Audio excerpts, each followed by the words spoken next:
ሰላም የተከበራችሁ የኢትዮ ታይምስ ቤተሰቦቻችን እንደምን ቆይታችኋል? ለሰዓቱ የተመረጡ አዳዲስ መረጃዎችን ይዘንላችሁ ቀርበናል። በቅድሚያም አርዕስተ ዜና።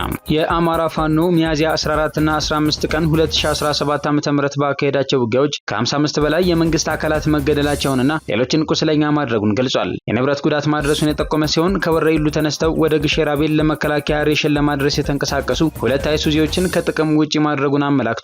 ተጨማሪ አለን። በትግራይ ክልል የአንድን ገበሬ ፍየል በመስረቅ አርዶ ሲበላ እጅ ከፈንጅ የተያዘው ግለሰብ በእስራት የተቀጣ ሲሆን በተመሳሳይ ከአንድ ገበሬ 3 ከብቶችን ሰርቀው ለማምለጥ የሞከሩ 2 ግለሰቦችም የጥቃት ውሳኔ እንደተላለፈባቸው ሰምተናል። ሌላኛው መረጃችን ነው። ቤጂንግ ከዚህ ቀደም ታይቶ የማይታወቅ ወታደራዊ ልምምድ ለማድረግ በሚል በቴክኖሎጂ የላቁ ተዋጊ ጄቶችን ወደ ግብጽ መላኳ የሚታወቅ ሲሆን ቻይናና ግብጽ በዚህ ሳምንት በእስራኤል ድንበር አቅራቢያ ሰፊ የጋራ ወታደራዊ ልምምድ ጀምረዋል። ኢግልስ ኦፍ ሲቪላይዜሽን 2025 የሚል ስያሜ የተሰጠው ልምምዱ ለእስራኤል የመከላከያ ባለስልጣናት ስጋት ሆኖባቸዋል። ዝርዝሩን የምናስደምጣቸው ይሆናል። የዩናይትድ ስቴትስ ፕሬዚዳንት ዶናልድ ትራምፕ አስተዳደር በበርካታ ሀገራት ላይ ከ10 በመቶ አንስቶ ቀረጥ የጣለ ሲሆን በአብዛኛዎቹ የቻይና ምርቶች ላይ የ145 በመቶ ቀረጥ መጣሉ ይታወቃል። ቻይና በአጸፋ ምላሹ ከአሜሪካ ወደ ቻይና በሚላኩ ምርቶች ላይ የ125 በመቶ ቀረጥ ጥላለች። ይህ ውሳኔ የዓለም የገንዘብ ድርጅት የ2025 ዓመት የኢኮኖሚ እድገት ግምቱን ከ3.3 በመቶ ወደ 2.8 በመቶ ዝቅ እንዲያደርግ አስገድዶታል። ትራምፕ ላይ መለሳለስ መታየቱም ተጠቁሟል። ዝርዝሩን አዘጋጅተናል። የቡርኪና ፋሶ መሪ በሆነው ኢብራሂም ትራኦሬ ላይ ከቀናት በፊት የፈረንሳይ እጅ አለበት የተባለው ለ19ኛ ጊዜ የተቀነባበረ የግድያ ሙከራ መደረጉን ተከትሎ ትራኦሬ ለራሻው ፕሬዚዳንት ቭላዲሚር ፑቲን አስቸኳይ የጦር መሳሪያ ድጋፍ እንዲደረግለት መጠየቁን ሰምተናል። የሩሲያን ምላሽ አካተን አጠናቅረናል። የተከበራችሁ የኢትዮ ታይምስ ቤተሰቦቻችን እነዚህንና ሌሎችም ያልተሰሙ አዳዲስ መረጃዎችን ለማድመጥ እስከ መጨረሻው ድረስ ላይክ፣ ሼር እና ሰብስክራይብ በማድረግ አብራችሁን እንድትቆዩ በአክብሮት እንጋብዛለን።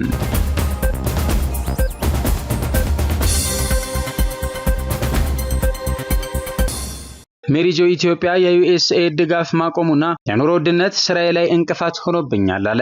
ሜሪጆ ኢትዮጵያ ከ31 ዓመታት በፊት የተመሰረተ ድርጅት ሲሆን በኢትዮጵያ ከተማዎች ላይ ከጎዳና ተዳዳሪዎችና ከአረጋውያን ጋር የተገናኙ በርካታ ስራዎችን ሲሰራ መቆየቱን የድርጅቱ ስራ አስኪያጅና መስራች የሆኑት ሲስተር ዘቢደር ዘውዴ ተናግረዋል። ተቋሙ በ6 ክልሎችና አዲስ አበባ ላይ ለ8000 ህጻናትና አረጋውያን እርዳታ እያደረገ ይገኛል። ካሉት ማዕከላት በተጨማሪ 4 ሆስፒታል ለመስራት መታቀዱንና አንደኛው አዲስ አበባ ውስጥ የተገነባ ሲሆን ሐዋሳና አርባ ምንጭ ላይ በቅርቡ ስራ እንደሚጀመር ገልጸዋል። ሆስፒታሎቹ ተገንብተው ሲጠናቀቁ ከ25000 ሰዎች በላይ የስራ ዕድል የሚፈጥርና በየቤቱ አልጋ ላይ ላሉ የህክምና እርዳታ እንዲሁም የምገባ አገልግሎት ይሰጣልን ብለዋል። አያይዘውም በታሰበው ልክ ስራዎቹን ለመስራት የበጀት ማነስ እንዲሁም የዩኤስኤድ ድጋፍ ማቆሙ ትልቅ እንቅፋት እንደሆነባቸው ተናግረዋል። በመሆኑም ችግራቸውን ለመቅረፍ እያንዳንዱ ስራ ያለው ኢትዮጵያዊ በሙሉ በወር የ100 ብር አባል እንዲሆኑ በማድረግ ድጋፍ የሚያደርጉበትን አሰራር ለማስጀመር እንቅስቃሴ ላይ መሆናቸውን አክለዋል። ሌላው የዩኤስኤድ ድጋፍ በራስ አቅም መሸፈን እንዲቻል ከአልባሳት ጀምሮ ቤት ውስጥ ጥቅም ላይ የማይውሉ ዕቃዎችን በማሰባሰብ ችግሩን ለመቅረፍ እንዲሁም አንድ ህፃን ለማሳደግና አንድ አረጋዊን ለመደገፍ በወር 750 ብር እንደ ግለሰብም ሆነ በማህበር ባሉበት ስፖንሰር ሆኖ የሚረዳበት አሰራር መጀመሩን ሲስተር ዘቢደር ጨምረው ተናግረዋል።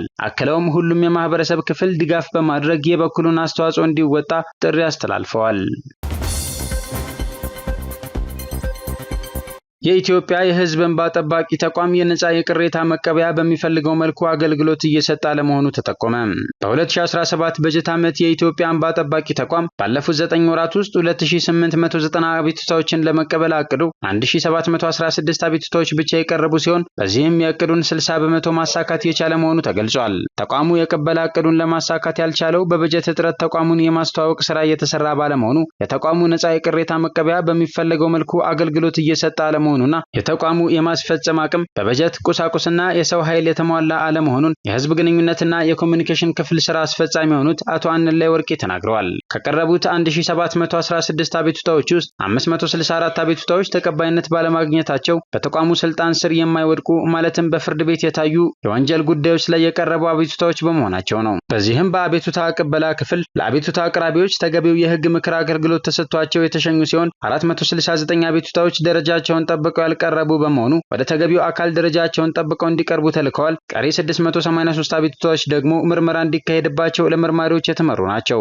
አቤቱታዎች የቀረቡባቸው መንገዶች በአካል፣ በፖስታ፣ በስልክ፣ በጥሪ ማዕከል፣ በኢሜል እንዲሁም በሌሎች የተለያዩ ዘዴዎች መሆኑን ከቀረበው ሪፖርት ለመገንዘብ ተችሏል። በ9 ወራት 683 አቤቱታዎች ተቀባይነት አግኝተው ለምርመራ የተመሩ ሲሆን ከ2016 በጀት ዓመት የዞሩ 213 መዝገቦችን ጨምሮ በድምሩ 896 መዝገቦች ላይ ምርመራ ተከናውኖ 62 መዝገቦች በቅድመ ምርመራ፣ 148 መዝገቦች በደል አለመኖሩ ተረጋግጦ ውሳኔ የተሰጠባቸው፣ 141 መዝገቦች በደል መፈጸሙ ተረጋግጦ በድርድር መፍትሄ የተሰጣቸው፣ 78 መዝገቦች በደል መኖሩ በምርመራ ተረጋግጦ መፍትሄ ሐሳብ የተሰጠባቸው እንዲሁም 145 መዝገቦች በአቤቱታ አቅራቢዎች ጥያቄና በተለያዩ ምክንያቶች የተቋረጡ መሆናቸው ተገልጿል። ከ2016 በጀት ዓመት ሳይፈጸሙ ከዞሩ 57 መዝገቦች ጋር በድምሩ 135 መዝገቦች ላይ የአፈጻጸም ክትትል ተደርጎ በ85 መዝገቦች ላይ የተሰጠው የመፍትሄ ሐሳብ የተፈጸመ ሲሆን 13 መዝገብ ላይ የመፍትሄ ሐሳቡን ላለመፈጸም በቂ ምክንያት የቀረበ በመሆኑ ክትትሉ የተቋረጠ ሲሆን ቀሪ 37 መዝገቦች ላይ ደግሞ ክትትል እየተደረገ እንደሚገኝ አቶ አንላይ ወርቄ ተናግረዋል።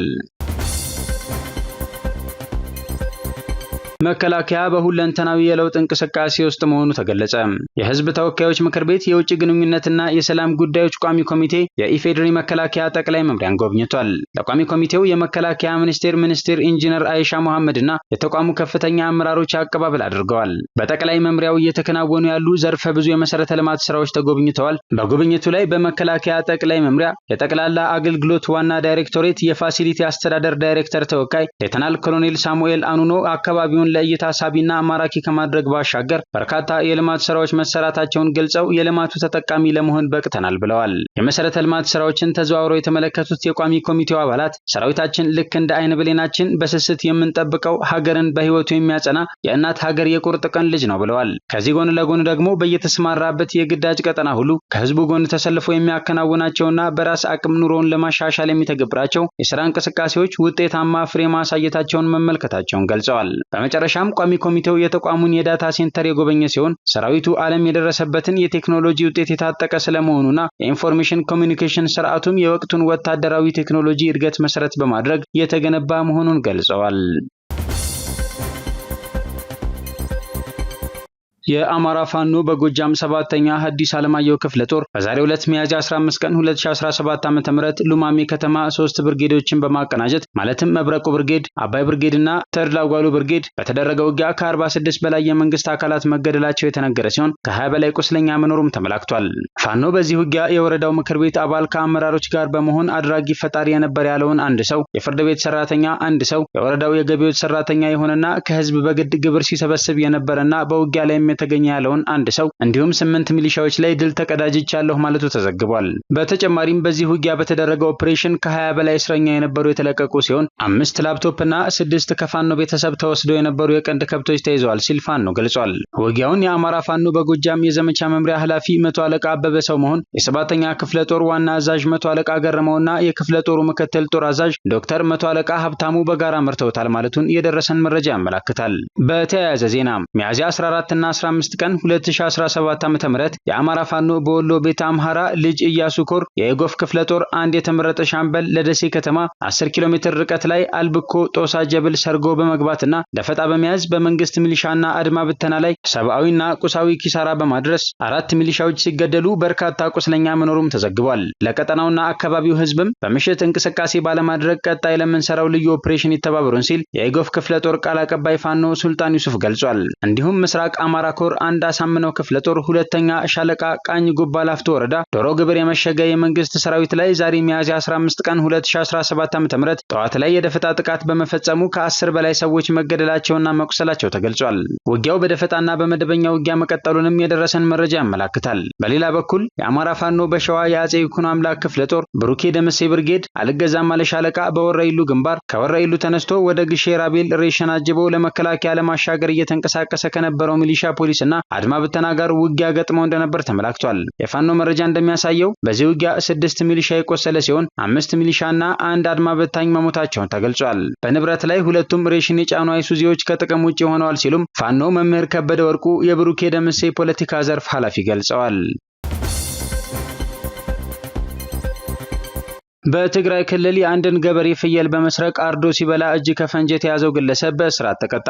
በተመሳሳይ ከአንድ ገበሬ 3 ከብቶችን ሰርቀው ለማምለጥ የሞከሩ 2 ግለሰቦችም የቅጣት ውሳኔ ተላልፎባቸዋል። በትግራይ ክልል ሰሜን ምዕራብ ዞን ጽምብላ በተሰኘ ወረዳ ልዩ ስሙ ደብረ አባይ በተባለ አካባቢ ተከሳሽ ወጣት ሀጎስ ሙላው ገብረ ማርያም በመባል የሚታወቅ ሲሆን ንብረትነቷ የአንድ ገበሬ የሆነችን ፍየል ምቹ ጊዜና ቦታ መርጦ አርዶ ለመብላት በሞከረበት ወቅት የጸጥታ አካላትና የአካባቢው ማህበረሰብ በመቀናጀት በሰሩት ስራ በቁጥጥር ስር ውሏል። ግለሰቡ ፍየሏን አርዶ ለመብላት ያስፈልጉኛል ያላቸውን መሳሪያዎችና ለማጣፈጫነት ያገለግላሉ ያላቸውን የተለያዩ ቅመማ ቅመሞችን አዘጋጅቶ ፍየሏን አርዶ ለመብላት በዝግጅት ላይ ያለ ነው የተያዘው። ታዲያ ጉዳዩን ሲከታተል የቆየው የወረዳው ፍርድ ቤትም ግለሰቡ በ1 ዓመት ከ6 ወር እስራት እንዲቀጣ ውሳኔ መስጠቱን ከዞኑ የፖሊስ መምሪያ የተገኘው መረጃ ያመለክታል። በተያያዘ ጉዳይ ሚያዝያ 9 ቀን 2017 ዓ.ም በአዲ ዳዕሮ ወረዳ ከአንድ ገበሬ 3 ከብቶችን ሰርቀው ከአካባቢው ለመሰወር የሞከሩ ገብረ ካህሳይ ያይንሸትና ተስፋይን ረአ ተወለ በመባል የሚታወቁ 2 ግለሰቦች የአካባቢው ማህበረሰብ ከጸጥታ አካላት ጋር በመቀናጀት በቁጥጥር ስር ውለዋል። ግለሰቦቹ በቁጥጥር ስር መዋላቸውን ተከትሎም የወረዳው ፍርድ ቤት ሚያዝያ 14 ቀን 2017 ዓ.ም በዋለው ችሎት ተከሳሾቹ በፈጸሙት ተግባር ጥፋተኛ ናቸው በማለት አንደኛ ተከሳሽ ገብረ ካህሳይ ያይንሸት በ7 ዓመት ከ8 ወር ጽኑ እስራት፣ ሁለተኛ ተከሳሽ ተስፋይን ረአ ደግሞ በ7 ዓመት ጽኑ እስራት እንዲቀጡ ውሳኔ አስተላልፏል። የቡርኪና ፋሶ መሪ በሆነው ኢብራሂም ትራኦሬ ላይ ከቀናት በፊት ለ19ኛ ጊዜ የተቀነባበረ የግድያ ሙከራ መደረጉን ተከትሎ ትራኦሬ ለራሻው ፕሬዝዳንት ቭላዲሚር ፑቲን አስቸኳይ የጦር መሳሪያ ድጋፍ እንዲያደርግለት መጠየቁንና ራሽያም የጦር መሳሪያ በአስቸኳይ ወደ ቡርኪና ፋሶ ለመላክ ቁርጠኛ መሆኗን የአገሪቱ የዜና ምንጮች ዘግበዋል።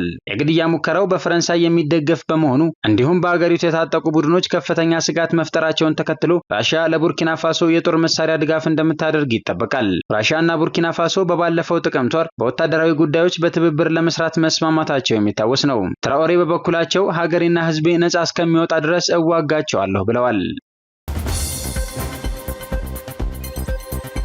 የቻይናው መሪ ዢ የታሪፍ ጦርነቱ የሁሉንም ሀገራት ህጋዊ መብቶች ይጥሳል ሲሉ ተናገሩ። በቻይናና በዩናይትድ ስቴትስ መካከል በቀጠለው የንግድ እገዳ ታሪፍ የሁሉንም ሀገራት ጥቅም አደጋ ላይ የሚጥል መሆኑን የቻይናው ፕሬዚዳንት ዢ ጂንፒንግ አስጠንቅቀዋል። ዢ ከአዘርባይጃን ፕሬዚዳንት ኢልሃም ኢሊየቭ ጋር ባደረጉት ውይይት የንግድ ጦርነቶች የሁሉም ሀገራት ህጋዊ መብቶችና ጥቅሞችን ያበላሻሉ፣ የባለብዙ ወገን የንግድ ስርዓትን ይጎዳሉ፣ እናም በዓለም ኢኮኖሚ ስርዓት ላይ ተጽዕኖ ያሳድራሉ ማለታቸውን የቻይና የመንግስት የዜና ወኪል ዢንዋ ዘግቧል። ቻይና ከአዘርባይጃን ጋር በመተባበር ከተባበሩት መንግስታት ድርጅት ጋር በዓለም አቀፍ ህግ መሰረትና ዓለም አቀፋዊ ስርዓትን ለማስጠበቅ የሚመለከታቸውን ህጋዊ መብቶችና ጥቅሞች ለማስጠበቅና ዓለም አቀፍ ፍትሃዊነትን እንዲሁም ፍትህን ለማስፈን ከአዘርባይጃን ጋር ለመስራት ፈቃደኛ ነች ብለዋል። ይህ የዢ አስተያየት የተሰማው እርስ በርሳቸው ወደ ውጪ በሚልኩት ምርቶች ላይ ታሪፍ መጣሉን ተከትሎ በዓለም 2 ታላላቅ ኢኮኖሚዎች መካከል ያለው የንግድ ልውውጥ አደጋ ውስጥ በገባበት ወቅት ነው። የዩናይትድ ስቴትስ ፕሬዚዳንት ዶናልድ ትራምፕ አስተዳደር በአብዛኛው የቻይና ምርቶች ላይ የ145 በመቶ ቀረጥ የጣለ ሲሆን ቻይና በአጸፋ ምላሹ ከአሜሪካ ወደ ቻይና በሚላኩ ምርቶች ላይ የ125 በመቶ ቀረጥ ጥላለች። የንግድ ጦርነቱ የዓለም ኢኮኖሚ መቀዛቀዝ ስጋትን አሳድሯል። የዓለም የገንዘብ ድርጅት የ2025 ዓመት የኢኮኖሚ እድገት ግምቱን ከ3.3 በመቶ ወደ 2.8 በመቶ ዝቅ እንዲያደርግ አስገድዶታል። የዩናይትድ ስቴትስ የግምጃ ቤት ሚኒስቴር ስኮት ቤሴንት ለባለሀብቶች ባደረጉት ንግግር ላይ ከቻይና ጋር የሚደረገው የንግድ ጦርነት ዘላቂነት የሌለው መሆኑን ገልጸው በሂደት ሁለቱ ሀገራት ስምምነት ላይ እንዲደርሱ ይጠበቃል ሲሉ ተናግረዋል። የቤሴንት አስተያየትን ተከትሎ ትራምፕ በቻይና ምርቶች ላይ ያለው ታሪፍ በጣም ከፍተኛ መሆኑን አምነዋል። እናም የተጣለው ታሪፍ በጊዜ ሂደት በከፍተኛ ደረጃ እንደሚቀንስ ተናግረዋል። ከቻይና ጋር በተያያዘ ዜና ቻይናና ግብጽ በእስራኤል ድንበር አካባቢ የመጀመሪያውን የጋራ ልምምድ አደረጉ። ቤጂንግ ከዚህ ቀደም ታይቶ የማይታወቅ ወታደራዊ ልምምድ ለማድረግ በሚል በቴክኖሎጂ የላቁ ተዋጊ ጄቶችን ወደ ግብጽ መላኳ ተዘግቧል። ቻይናና ግብጽ በዚህ ሳምንት በእስራኤል ድንበር አቅራቢያ ሰፊ የጋራ ወታደራዊ ልምምድ አካሂደዋል። ይህም የቻይና መገናኛ ብዙሃን በአይነቱ የመጀመሪያ የሆነና ታሪካዊ ሲሉ ገልጸውታል።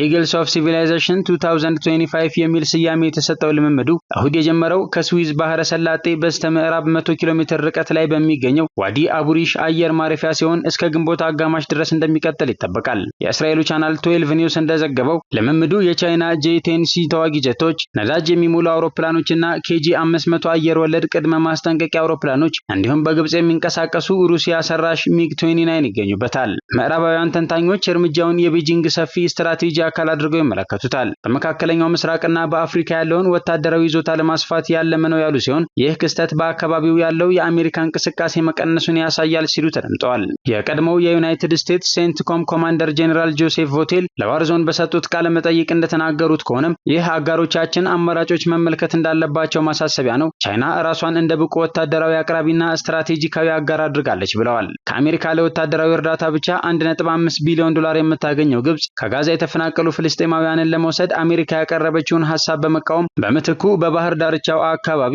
የራሷን የመልሶ ማቋቋም እቅድ አቅርባለች። የቻይና መከላከያ ሚኒስቴር ልምምዱ ወታደራዊ ትብብርና መተማመንን ለማጠንከር ታስቦ የተዘጋጀ ነው ብሏል። የግብጽ ባለስልጣናት የትግል አስተምህሮዎችን በንድፈ ሐሳባዊና በተግባራዊ ስልጠና እንደሚያስተካክሉም ጨምረው ገልጸዋል። የእስራኤል የመከላከያ ባለስልጣናት በበኩላቸው ግብጽ በሲና ባህር ላይ በተለይም ከእስራኤል ድንበር አቅራቢያ ባለው አካባቢ የሰፈረው ወታደራዊ ኃይሏ እየጨመረ በመምጣቱ ስጋት እየጨመረ መሆኑን ተናግረዋል። የእስራኤል የውጭ ጉዳዮች ወደ እስራኤል ደቡባዊ ድንበር እንዴት እንደሚቀርቡ ስለምትከታተል ከቻይና ጋር የተደረገው የጋራ ልምምድ በጉዳዩ ላይ ውስብስብነትን ይጨምራል።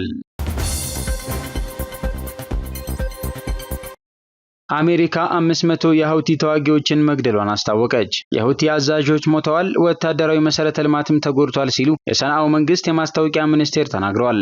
ባለፉት ሳምንታት የዩናይትድ ስቴትስ ጦር በየመን ባደረገው ጥቃት ቢያንስ 500 የሁቲ ተዋጊዎችን ከፍተኛ አዛዦችን ጨምሮ መግደሉን የሳውዲ ጋዜጣ አስነብቧል። ከዚህ በተጨማሪ የየመን የማስታወቂያ ሚኒስቴር ሙአመር አልኤሪያኒ ለአልአረቢያ ሲናገሩ የአሜሪካ ጥቃቶች የማዘዣና የቁጥጥር ማዕከላትን፣ የስልጠና ካምፖችን፣ የጦር መሳሪያ ማከማቻዎችንና መገናኛ ተቋማትን ጨምሮ ጉልህ ስፍራ ያላቸውን የሁቲ ወታደራዊ መሰረተ ልማቶች ላይ ያነጣጠሩ ነበሩ ሲሉ አረጋግጠዋል። ከሟቾቹ መካከል በባህር ላይ ጥቃቶችና የጦር መሳሪያ ዝውውር ተጠቂ የሆኑ ከፍተኛ አመራሮች ይገኙበታል ብለዋል። ይህ የየመን ጦርነት ብቻ አይደለም፣ ለዓለም አቀፋዊ ስርዓት፣ ለመርከብ ጉዞ ነጻነትና ክልሉን ከኢራን አገዛዝና ከአሸባሪ ሚሊሻዎች መስፋፋት ለመጠበቅ የሚደረግ ውጊያ ነው በማለት አልኢሪያኒ የቀጠለውን ግጭት ሰፋ ያለ ክልላዊ አንድምታ እንዳለው አጽንኦት ሰጥተዋል። ዓለም አቀፍ እውቅና ያለው የየመን መንግስት ከሁቲ አሸባሪዎች ጋር በተደረገው ስትራቴጂካዊ ለውጥ ከፍተኛ የሁቲ ባለስልጣናት መሞታቸውን አረጋግጧል።